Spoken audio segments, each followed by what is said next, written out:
Good morning students.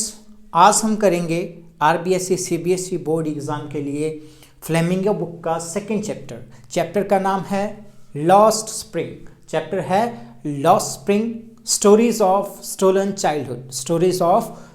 Childhood. और इस chapter को लिखा किसने है? एनिस जुंग ने। इनकी राइटर जो है वो है एनिस जुंग। इनका जन्म हैदराबाद में हुआ और इनके माता पिता दोनों ही क्या हैं? राइटर थे।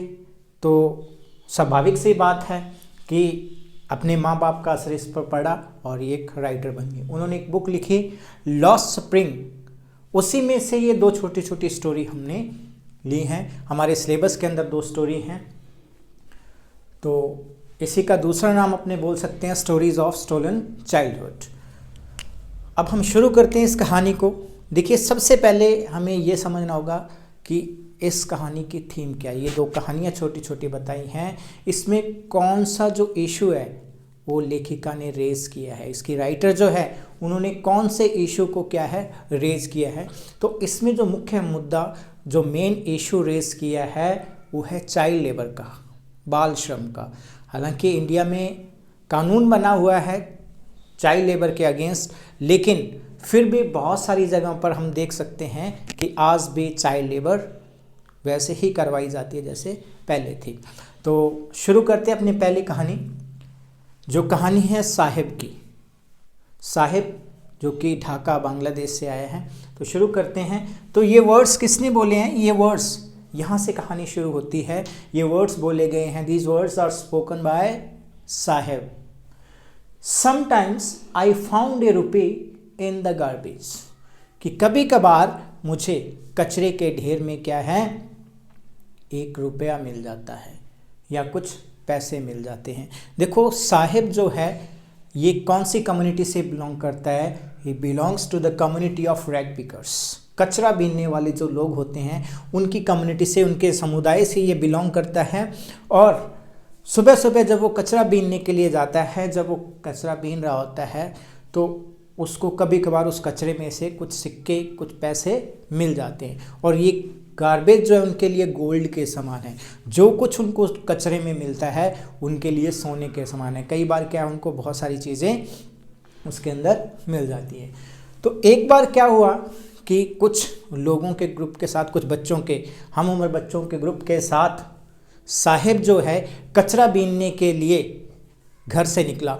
जैसे सुबह सुबह पक्षी क्या है, एक झुंड बना के अनाज एकत्रित करने के लिए, अनाज इकट्ठा करने के लिए घर से निकलते हैं, वैसे ही क्या है साहिब अपने साथियों के साथ कचरा बीनने के लिए निकला।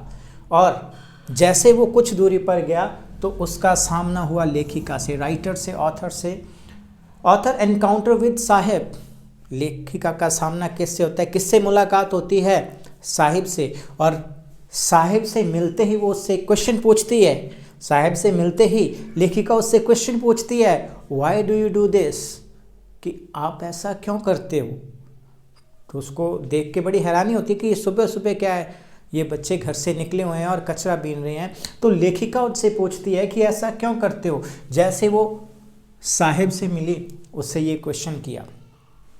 दूसरा क्वेश्चन उसने किया, why don't you go to school, कि तुम स्कूल क्यों नहीं जाते, तुम ये कचरा बीनने का काम क्यों करते हो, तुम स्कूल क्यों नहीं जाते। तो साहिब थोड़ा हाजिर जवाब था। उसने क्या कहा आगे से कि हमारे गांव में जहां हम रहते हैं उसके आसपास कोई स्कूल नहीं है, जब वहां कोई स्कूल खुल जाएगा तो मैं स्कूल चला जाऊंगा। तो ये दोनों बातें हाफ जोकिंगली लेखिका ने भी मजाक मजाक में कहा था, और आगे से साहिब भी हाजिर जवाब था, उसने भी ये बात कह दी। अब लेखिका ने हाफ जोकिंगली एक और प्रॉमिस कर ली, एक और बात कहती कि ठीक है, अगर तुम कहते हैं कि स्कूल खुल जाएगा तो मैं स्कूल चला जाऊंगा, तो ठीक है, मान लो अगर मैं तुम्हारे एरिया में जहां तुम रहते हो वहां एक स्कूल खोल दूं, क्या तुम पढ़ने के लिए आओगे? वो कहता हाँ बिल्कुल, क्यों नहीं आऊँगा, कि आप स्कूल खोलिए, जब आप स्कूल खोल लेंगे तो मैं पढ़ने के लिए आ जाऊँगा। तो ये कहकर लेखिका अपने रास्ते चली गई और साहिब अपने काम पर चला गया। अक्सर लेखिका उधर से आती जाती रहती थी और उसकी मुलाकात इन बच्चों से होती रहती थी अक्सर। अब वो साहेब को जानने लग गई, पहचानने लग गई, बाय फेस उसको जानने लग गई। तो एक दिन क्या हुआ, लेखिका ये बात कहकर भूल चुकी थी, उसको याद भी नहीं था कि मैंने किसी के साथ प्रॉमिस किया है। हालांकि जब ये प्रॉमिस उसको किया था, उसको पता था कि this is a hollow promise, कि ये एक खोखला वायदा है, ना तो वो कर सकती है ऐसा, ठीक है। उसके पास उस समय इतने संसाधन, इतने रिसोर्सेज नहीं है और इजी भी नहीं है कि एकदम से कोई एक व्यक्ति स्कूल खोल दे। तो उसको पता था कि जो मैंने साहिब के साथ वादा किया है वो पूरा नहीं कर सकती, ये खोखला वायदा है। लेकिन एक दिन क्या हुआ, लेखिका जा रही थी, साहिब वापस आ गया और आकर पूछता है, इज योर स्कूल रेडी? क्या आपका जो स्कूल है वो तैयार हो गया? कि आपने वचन दिया था, आपने वादा किया था कि मैं एक स्कूल खोलूँगी और तुम पढ़ने के लिए आओगे, अब बताओ वो स्कूल रेडी हुआ या नहीं हुआ? तो अब लेखिका जो है उसकी सोल पूरे दुख के साथ भर गई। Author soul filled with remorse, बड़े दुख के साथ भरी कि ये मैंने इसको क्या, ऐसे बच्चे के साथ, एक छोटे बच्चे के साथ मैंने ऐसा वादा कर लिया जो मैं पूरा नहीं कर सकती। तो अब अच्छे से इसको जानने लग गई थी। तो लेखिका ने उससे उसका नाम पूछा। नाम पूछने पर साहिब ने बताया कि मेरा नाम है साहिब ए आलम। उसका पूरा नाम था साहिब ए आलम। तो लेखिका को उसका नाम सुनकर बड़ी हैरानी हुई। तो उसने पूछा कि क्या तुम्हें तुम्हारे नाम का मतलब पता है? साहिब ए आलम का मतलब पता है? लेखिका ने साहिब से पूछा, क्या तुम्हें इस नाम का मतलब पता है? तो उसने कहा कि मुझे नहीं पता है। लेखिका मन ही मन में सोच रही थी कि अगर मैं इसको इसके नाम का मतलब बताऊं तो इसको विश्वास नहीं होगा, क्योंकि उसके नाम का मतलब था साहिब ए आलम। आलम पूरी दुनिया, पूरा ब्रह्मांड। तो साहिब मतलब Lord, Lord of the universe. तो साहिब आलम का मतलब था लॉर्ड ऑफ द यूनिवर्स। और वो काम क्या कर रहा है? कचरा बीनने का काम कर रहा है। तो नाम के बिल्कुल अपोजिट उसका काम था। तो ये भी एक बहुत बड़ा व्यंग्य है, उसका नाम भी अपने आप में एक बहुत बड़ा व्यंग्य किया गया है। तो जब ये बात उसको बताई, कुछ समय बाद लेखिका ने नोटिस किया कि जो बच्चे कचरा बीन रहे हैं उन्होंने क्या है, ज़्यादातर बच्चों ने क्या, चप्पल्स नहीं पहन रखे हैं, पैरों में फुटवियर नहीं है, चप्पल्स नहीं है। तो लेखिका ने उनसे क्वेश्चन पूछा, why are you not wearing chappals, कि तुम नंगे पाँव क्यों घूम रहे हो? तुमने क्या है, चप्पल्स क्यों नहीं पहन रखी? तो उन्होंने, एक बच्चा था उनमें से, उसने एक एक्सप्लेनेशन दिया कि it is a tradition to stay barefoot, कि नंगे पाँव घूमना हमारी परंपरा है। It is a tradition to stay barefoot, कि नंगे पाँव घूमना हमारी परंपरा है। लेकिन लेखिका को इस बात पर विश्वास नहीं हुआ, क्योंकि उसका मानना था it is only an excuse to explain away the perpetual state of poverty, कि ये सिर्फ एक बहाना है, ये एक एक्सक्यूज़ दे रहे हैं वो अपनी गरीबी को जो छुपाने का, अपनी गरीबी को ना बताने का एक बहाना है। हालांकि ऐसी कोई परंपरा नहीं है कि नंगे पाँव घूमें, उनके पास नहीं है और इसलिए उन्होंने नहीं पहन रखे हैं। इतने में एक और बच्चा बोल बैठा जिसने ऐसे जूते पहन रखे थे जो कि आपस में मैच नहीं करते थे, उसमें होल थे। तो वो जूते भी उसको किसी अमीर घर के बच्चे ने दे दिए थे एज ए गिफ्ट, क्योंकि उसमें एक होल था।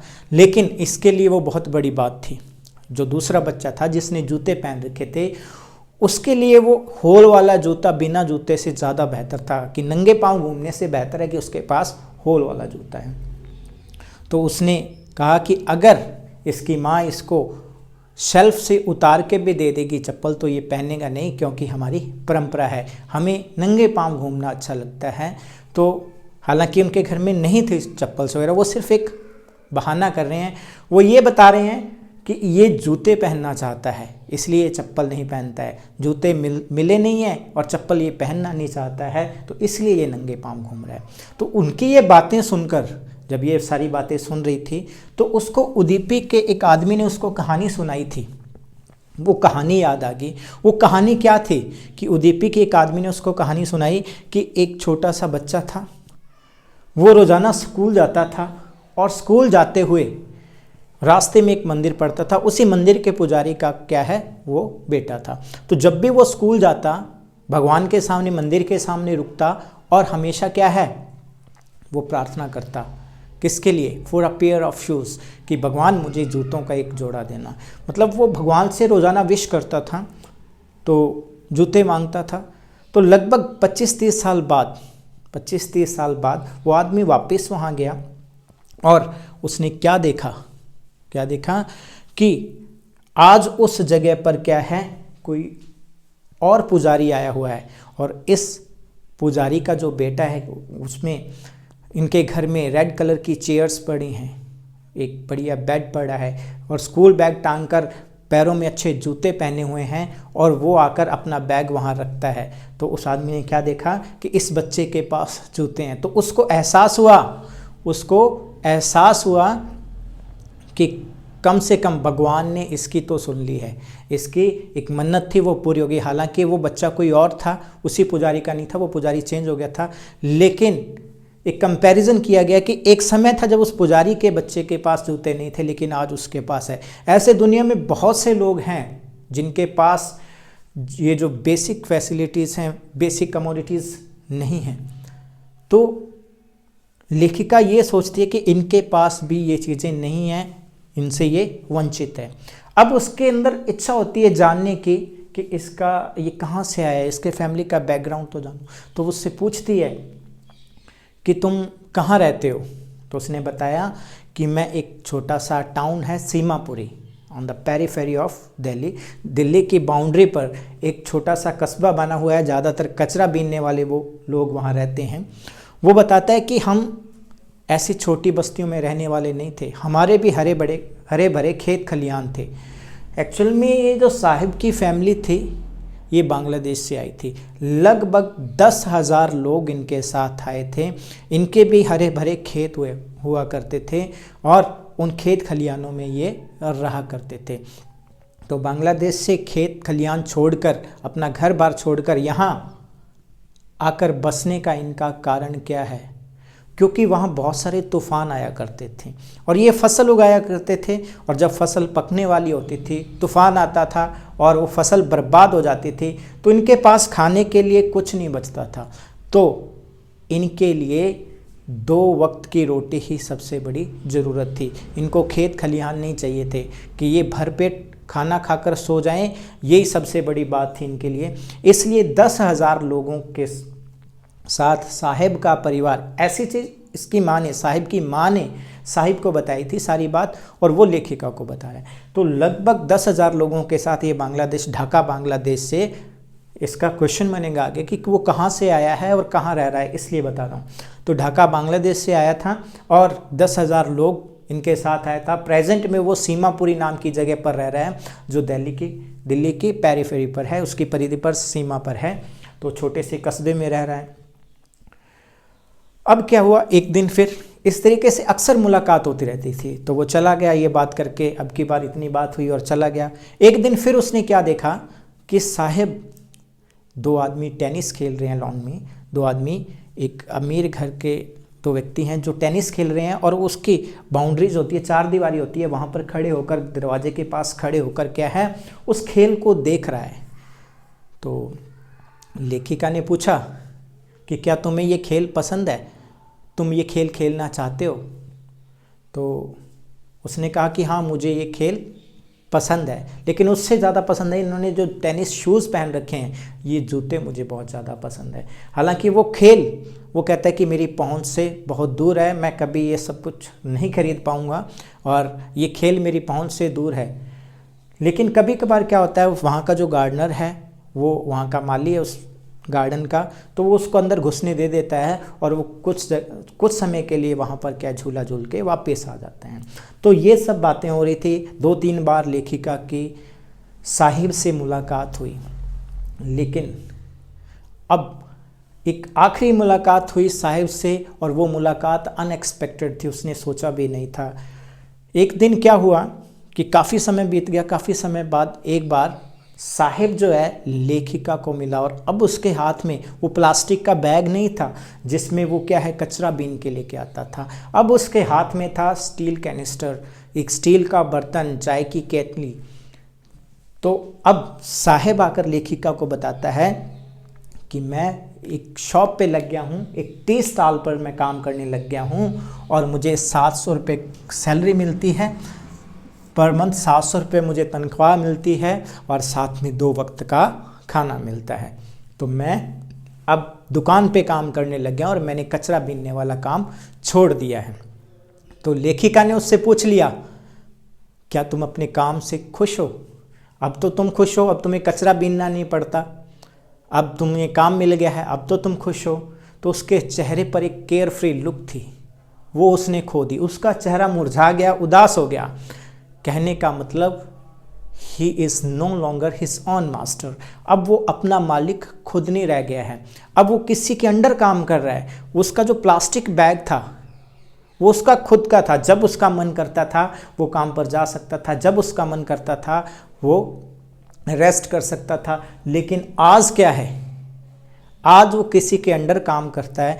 मतलब खुद का काम, ये बताना चाहे कि खुद का काम चाहे कितना भी छोटा है लेकिन हमें स्वतंत्रता मिलती है, किसी की गुलामी करने से बेहतर है। इसलिए उसके चेहरे की जो केयर फ्री लुक थी वो ख़त्म हो गई है। उसका जो स्टील कैनिस्टर है seems heavier to his plastic bag. उसका स्टील का जो कनस्तर है, जो बर्तन उसके पास है, वो उसको अपने प्लास्टिक बैग से क्या है, हैवी लग रहा है। क्योंकि प्लास्टिक बैग में जो कुछ भी भर लेता था, जो सामान भी उसको मिलता था, वो क्या है, वो उसका खुद का होता था, तो उसको भारी नहीं लगता था। लेकिन ये किसी और के लिए काम कर रहा है, ये स्टील कैनिस्टर उसको भारी लगता है। और ये जो प्लास्टिक बैग के अंदर मटेरियल होता था, ये इसका जो मीनिंग था इनके पेरेंट्स के लिए अलग और बच्चों के लिए अलग था।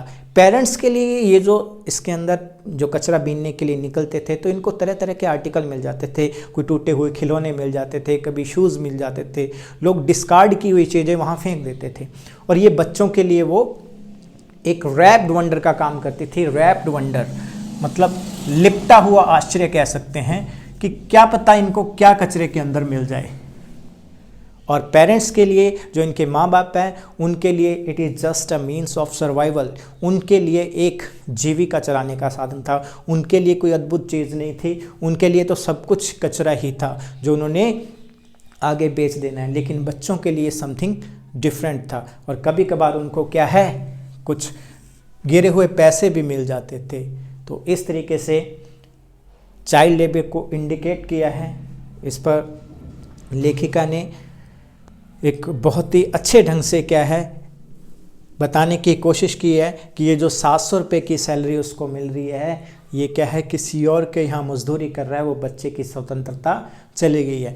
वो कचरा बीनता था, चाहे उसके माँ बाप उससे काम करवाते थे, ये भी एक बाल मजदूरी का ही रूप है, लेकिन कम से कम उसकी आज़ादी तो नहीं छीनी गई थी। तो ये थी हमारी पहली स्टोरी जिसका नाम था लॉस्ट स्प्रिंग का फर्स्ट पार्ट, जो कि साहेब आलम की स्टोरी थी। अब नेक्स्ट स्टोरी हम करेंगे मुकेश की, जो कि एक बैंगल मेकर परिवार से। आप इसका स्क्रीनशॉट लीजिए, इसके कुछ कीवर्ड्स हैं जिससे आपको पढ़कर कहानी पूरी सिस्टमेटिकली पता चल जाएगी कि यहाँ से शुरू होती है, उसके बाद क्या होता है। इसका स्क्रीनशॉट ले लो, उसके बाद अपने करते हैं नेक्स्ट स्टोरी।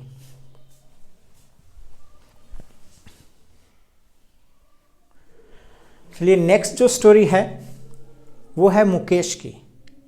मुकेश जो है वो फिरोज़ाबाद के एक बैंगल मेकर फैमिली से बिलोंग करता है। जो मुकेश का परिवार है, फिरोज़ाबाद शहर जो है चूड़ियों के लिए प्रसिद्ध है। कांच की चूड़ियाँ बनाने के लिए फिरोज़ाबाद शहर प्रसिद्ध है। लगभग हर दूसरा परिवार चूड़ियाँ बनाने का काम करता है। और पूरे भारत के अंदर जितनी भी चूड़ियाँ, या कह सकते हैं कि विश्व के अंदर जहाँ भी चूड़ियाँ जाती हैं, कांच की चूड़ियाँ सबसे ज़्यादा फेमस जो चूड़ियाँ हैं वो है फिरोज़ाबाद की। और वहाँ के एक बैंगल मेकिंग फैमिली से बिलोंग करता है, ठीक है, मुकेश। और लेखिका उससे जाकर मिलती है और वो लेखिका को बताता है कि I want to drive a car, कि मैं एक गाड़ी चलाना चाहता हूँ। गाड़ी चलाना चाहता हूँ इसका मतलब ये नहीं कि वो एक गाड़ी खरीदना चाहता है, वास्तव में वो एक मोटर मैकेनिक बनना चाहता था। I want to be a motor mechanic. वो एक मोटर मैकेनिक बनना चाहता था। तो लेखिका ने उसके अंदर एक झलक देखी कि ये कुछ अलग करने के चाह रखता है। बाकी क्या है, जितने भी बच्चे हैं वो अपने परिवार के काम को उन्होंने अपना रखा है और चूड़ियाँ बनाने का काम कर रहे हैं। तो जब लेखिका की बात उससे हुई तो उसने बताया कि मैं फ़िरोज़ाबाद शहर में रहता हूँ और मेरा परिवार चूड़ियाँ बनाने का काम करता है, और वहाँ पर क्या लगभग 20,000 बच्चे ये काम करते हैं। अबाउट 20,000 चिल्ड्रन, लगभग 20,000 बच्चे वहाँ काम करते हैं। अगर ये जो चाइल्ड लेबर वाला कानून है बनाया गया है चाइल्ड लेबर के अगेंस्ट, अगर वो वहाँ पर लागू कर दिया जाए तो लगभग 20,000 बच्चे उन डिंगी सेल्स में, बदबूदार कोठरियों में, तंग कोठरियों में काम करते हैं अंदर बैठ के, पूरी गर्मी के अंदर, अंधेरे के अंदर। तो उनकी आंखों की रोशनी तक चली जाती है, क्योंकि उनकी आंखें अंधेरे में ज़्यादा एडजस्ट हो जाती हैं और उनकी आंखों की रोशनी तक चली जाती है। और इतनी गर्मी के अंदर भी उनको क्या है, उन भट्टियों के सामने बैठकर काम करना पड़ता है। और अगर ये कानून वहाँ पर लागू कर दिया जाए तो लगभग 20,000 बच्चों को बचाया जा सकता है। मुकेश क्या है, एक दिन लेखिका को अपने साथ अपने घर पर ले गया, और उसका घर भी एक बहुत ही टूटी फूटी सी बस्ती में बना हुआ था, जहाँ पर ज़्यादातर क्या है, चूड़ियाँ बनाने वाले लोग रहते थे। तो जब उसको लेखिका को अपने घर लेके गया तो वहाँ क्या देखा, उसके घर के सामने जो टिन का दरवाज़ा लगा हुआ था, और उसको पैर मारकर ज़ोर से उसने खोला और अंदर ले गया। मुकेश का, उस परिवार में मुकेश के पिताजी, मुकेश का बड़ा भाई और मुकेश की भाभी जी रहते थे। और जब वो पहुँचे तो जो एक औरत थी उसने घूंघट निकाल रखा था और वो खाना बना रही थी, पूरे परिवार के लिए खाना बना रही थी। और उसने घूंघट निकाल रखा था क्योंकि ये परंपरा है कि वहाँ की परंपरा है कि मेल एल्डर के सामने जो घर की बहुएं हैं वो पर्दा करके रखती है, घूंघट निकाल के रखती हैं। तो मुकेश के बड़े भाई की पत्नी खाना बना रही थी। तभी क्या है, लेखिका जो है मुकेश की दादी जी के पास गई और उसको पूछा, उनसे बात की कि तुम मुकेश को ये काम क्यों करवाना चाहते हो, वो तो एक मोटर मैकेनिक बनना चाहता है। तो उसकी दादी जी का जवाब था, it is his Karma, his destiny, कि ये तो उसकी किस्मत में लिखा हुआ है, ये तो उसका भाग्य है। क्योंकि अगर कुछ और बड़ा काम उसने करना होता तो किसी और परिवार में जन्म लेता, चूड़ी बनाने वाले लोगों के घर में जन्म नहीं लेना था इसने। तो ये तो इसके कर्म में लिखा हुआ था और ये इसको करना पड़ेगा। क्योंकि उसकी दादी जी को ये नहीं पता है कि उसके हाथों में अपनी किस्मत को बदलना, अगर वो मेहनत करेगा तो अपनी किस्मत को बदल सकता है। लेकिन वहाँ के लोग यही विश्वास करते थे कि ये उनका कर्म है और उनको यही करना पड़ेगा। अब लेखिका क्या है, आसपास के घरों में देखा कि लगभग हर परिवार में जो छोटे बच्चे हैं वो चूड़ियाँ बनाने का काम कर रहे हैं। मुकेश की दादी ने ये भी बताया कि मेरे पति मेरी आंखों के सामने अंधे हो गए थे, क्योंकि वो लगातार चूड़ियाँ बनाने का काम किया करते थे और चूड़ियाँ बना कर जो उसका चूड़ियों का कांच है, कांच की जो धूल है वो उनकी आंख में चली गई और वो अंधे हो गए और उसके सामने ही काम करते करते मर गए। पूरे जीवन काल में जो मुकेश के पिताजी थे, सबसे पहले इसने एक टेलर का काम किया। टेलर का काम करने के बावजूद भी उसको इतनी इनकम नहीं हो पाई कि एक अच्छा घर बना सके। तो एक कमरा उन्होंने बनाया है, एक छोटा सा कमरा बनाया है, और मुकेश बड़े प्राउड के साथ कहता है कि ये हमने नया घर बनाया, हमारा घर अभी अभी नया बनाया हुआ है। तो अपने पूरे जीवन भर मेहनत करके पहले टेलर के रूप में, फिर चूड़ियाँ बनाने का काम किया, तो घर एक कमरा बना पाए हैं। मतलब इतनी मेहनत करने के बाद भी उनको क्या है, इतना कम परिणाम मिला है।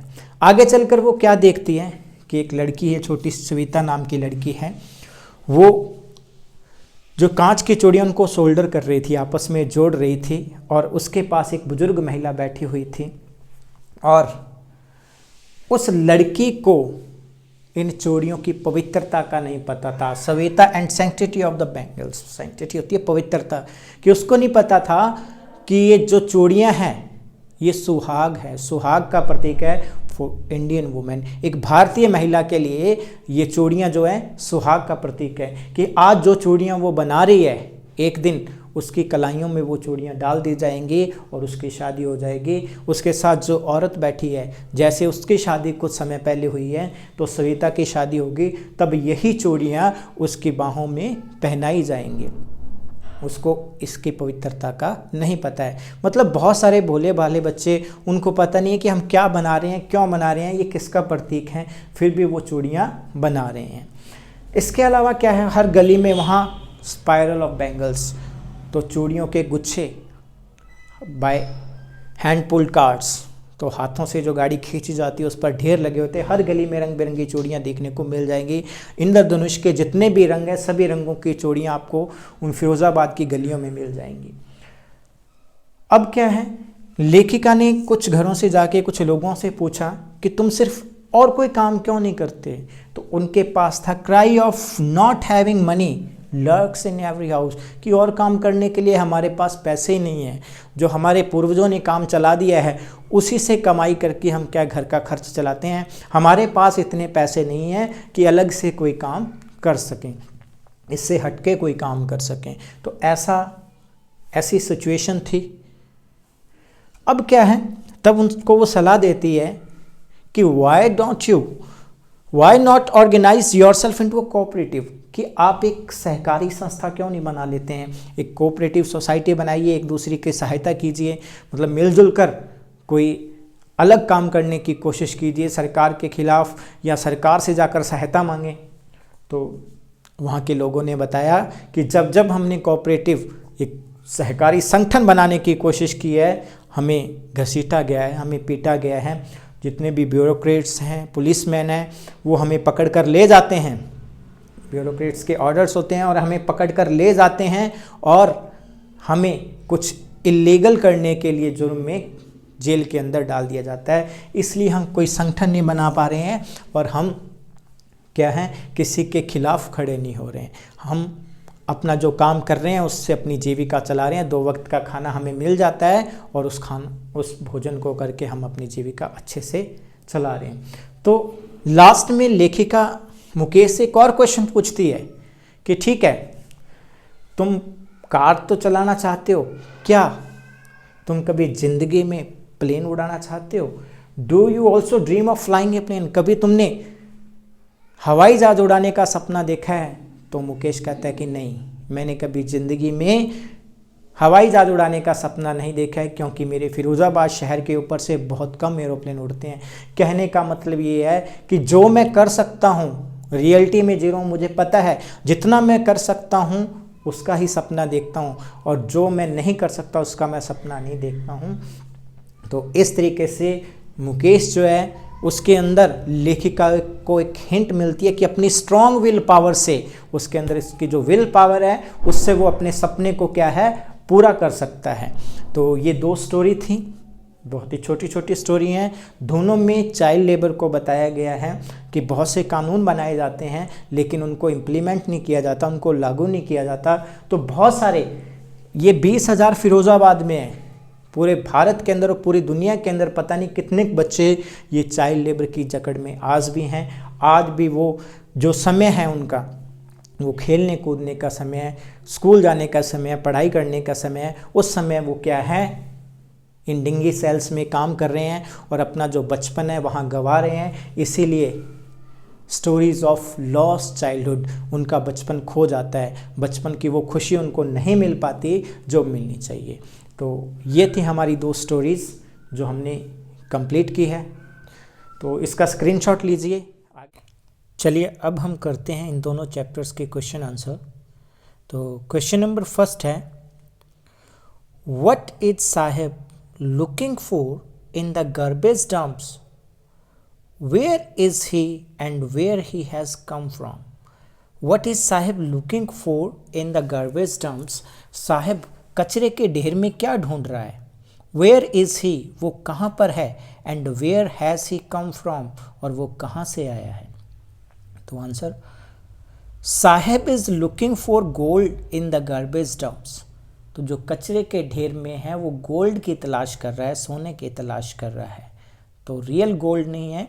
whatever they get in the garbage dump is gold to them।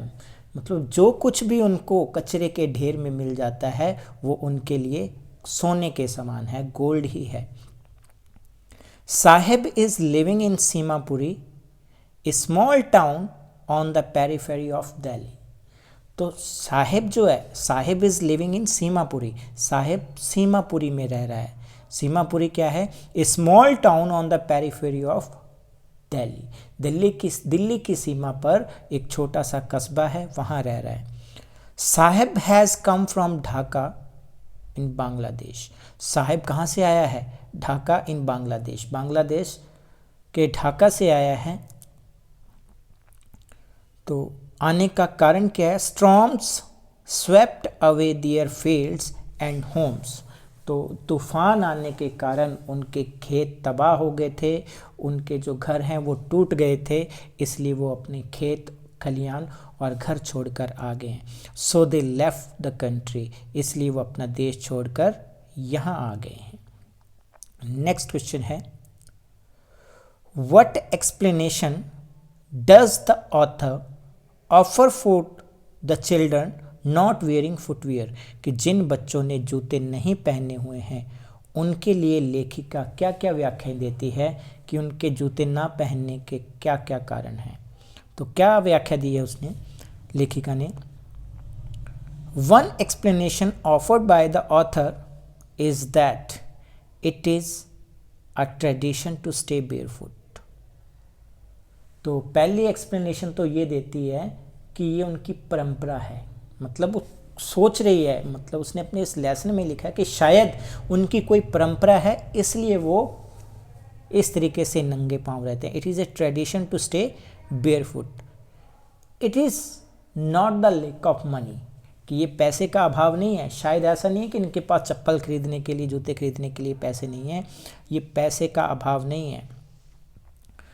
एक एक्सप्लेनेशन और बताती है कि it is only an excuse, ये सिर्फ एक बहाना है, to explain away the perpetual state of poverty, कि ये सिर्फ अपनी गरीबी को दिखाने के लिए, जो अपनी इनकी जो कंडीशन है, इनकी हालत है, वो दिखाने के लिए ये सिर्फ एक एक्सक्यूज़ है।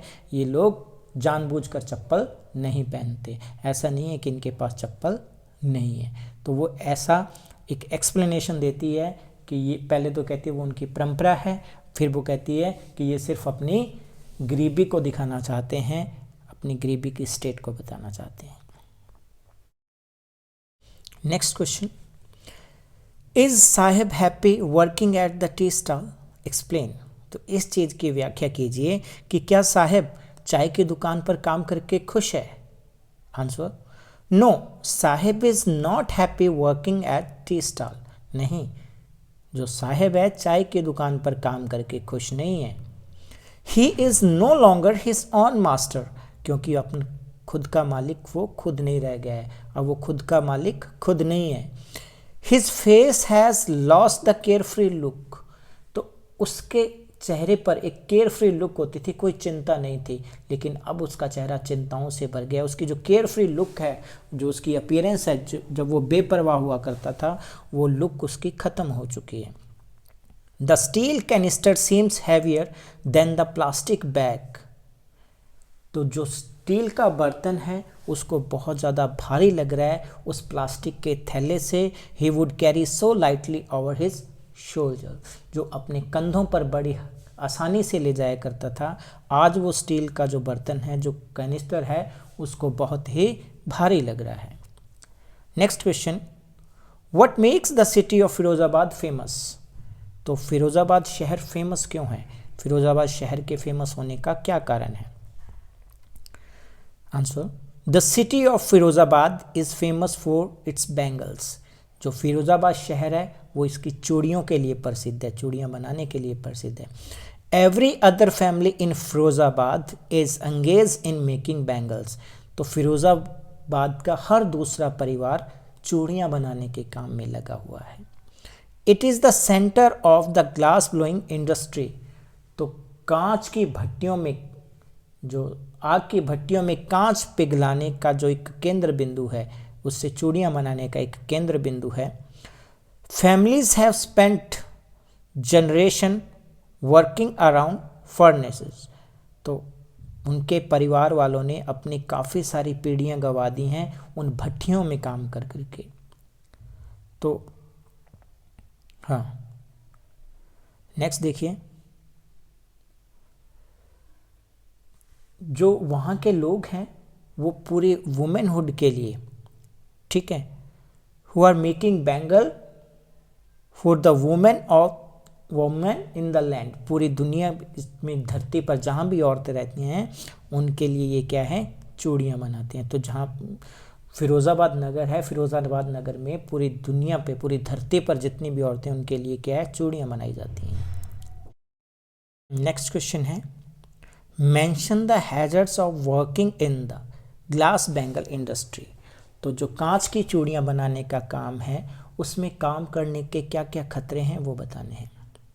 तो answer, boys and girls with their fathers and mothers sit in the dingy cells next to the furnaces. तो लड़के और लड़कियां अपने माता पिता के साथ इन बदबूदार कोठरियों में भट्टियों के सामने बैठे रहते हैं। Boys and girls with their fathers and mothers, लड़के और लड़कियां अपने माँ बाप के साथ sit in the dingy cells बदबूदार कोठरियाँ, नेक्स्ट टू द फर्नेसेस, जो भट्टी के सामने ये बैठे रहते हैं। उन बदबूदार कोठरियों में, छोटी छोटी अंधकार भरी कोठरियों में वो क्या है, भट्टी के सामने बैठे रहते हैं।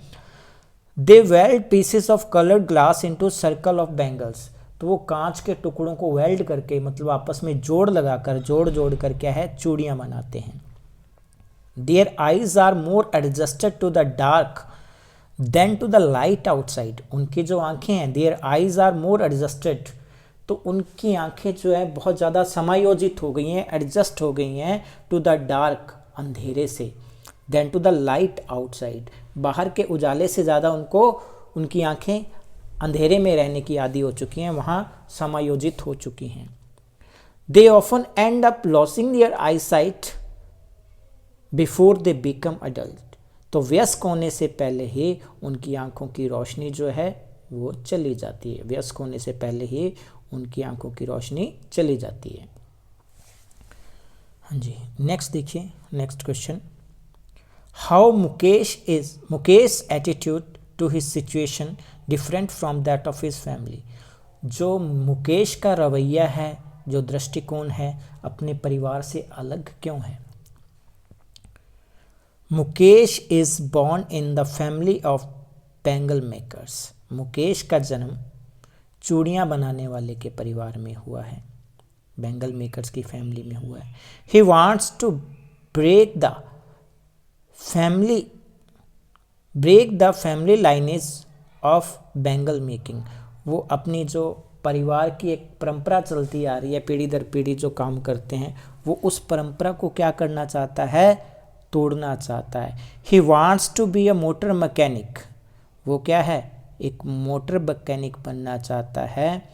ही will learn the work of a motor mechanic in a garage. तो वो एक गैराज में जाकर मोटर मैकेनिक का काम करेगा। वो चूड़ियाँ बनाना नहीं चाहता है, वो कुछ हटके करना चाहता है, इसके लिए वो गैराज में जाएगा और वहाँ जाकर मोटर मैकेनिक का काम सीखेगा। देखिए क्वेश्चन नंबर 7। क्वेश्चन नंबर 7 है, what could be some of the reasons for the migration of people from villages to city. लोगों का गांवों से शहर की ओर पलायन करने का क्या कारण हो सकता है। तो कौन कौन से कारण थे जो वो गांव छोड़कर शहर में आकर बस गए थे। तो आंसर है, people migrate from villages to cities to earn their livelihood.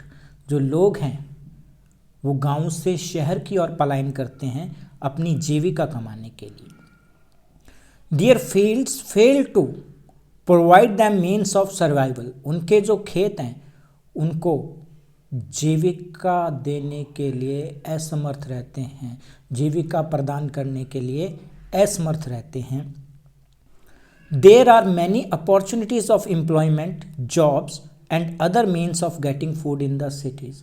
तो शहर के अंदर बहुत ज़्यादा अवसर होते हैं रोज़गार के, बहुत से उनको जॉब्स मिल सकते हैं, बहुत सी नौकरियों के अवसर होते हैं और अपनी जीविका कमाने के, अपने भोजन को कमाने के उनके पास बहुत सारे रास्ते मिल जाते हैं शहर के अंदर।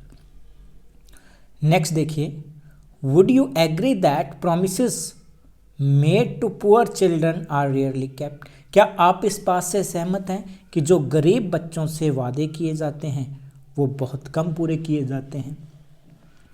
तो आंसर है the promises made to the poor children poor are rarely kept. तो जो गरीब लोग होते हैं, गरीब बच्चे होते हैं, उनके साथ किए गए वादे बहुत कम पूरे किए जाते हैं।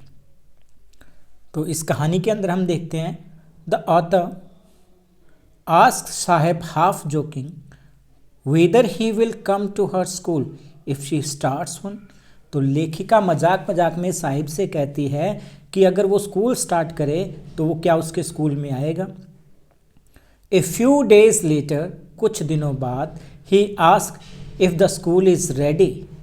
तो कुछ दिनों बाद क्या है, साहेब आकर लेखिका से पूछता है कि क्या तुम्हारा स्कूल तैयार हो गया है।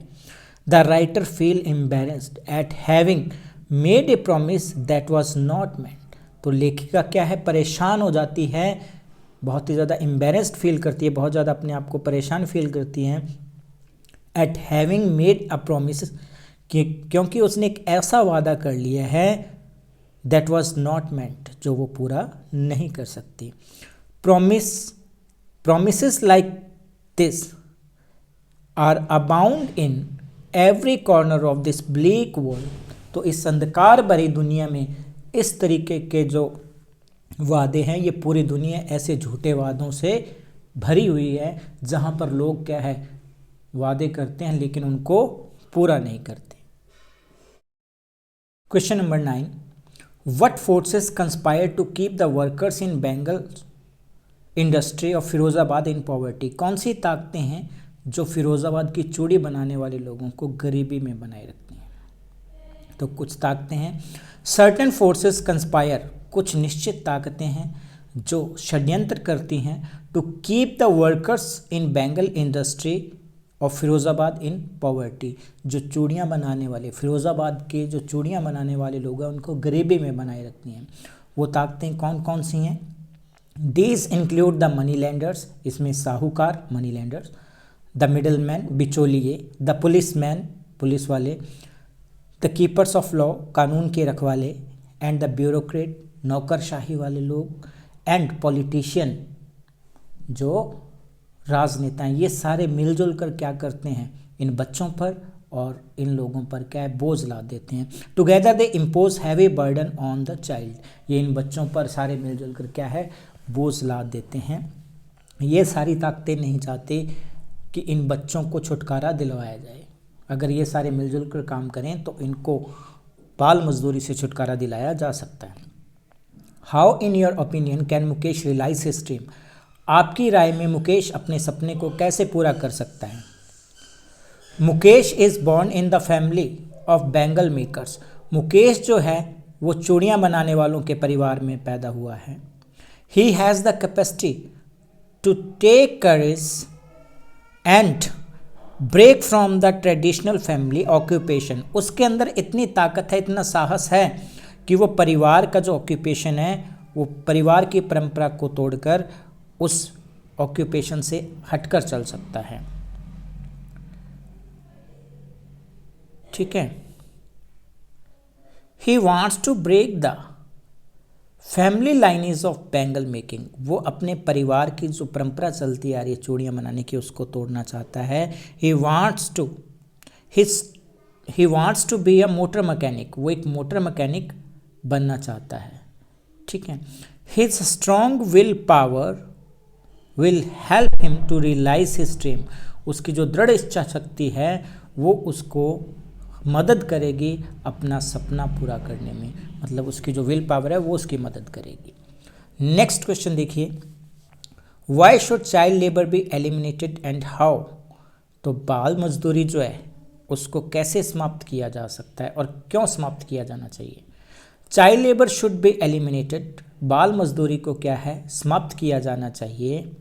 Because this deprives children of the joys of childhood, ये बच्चों को बचपन की खुशियों से वंचित करती है।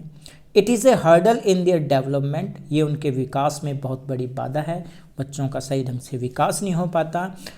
It snatch away their right to education, ये उनका शिक्षा का अधिकार छीन लेती है। चाइल्ड लेबर जो है बच्चों का शिक्षा का अधिकार छीन लेती है।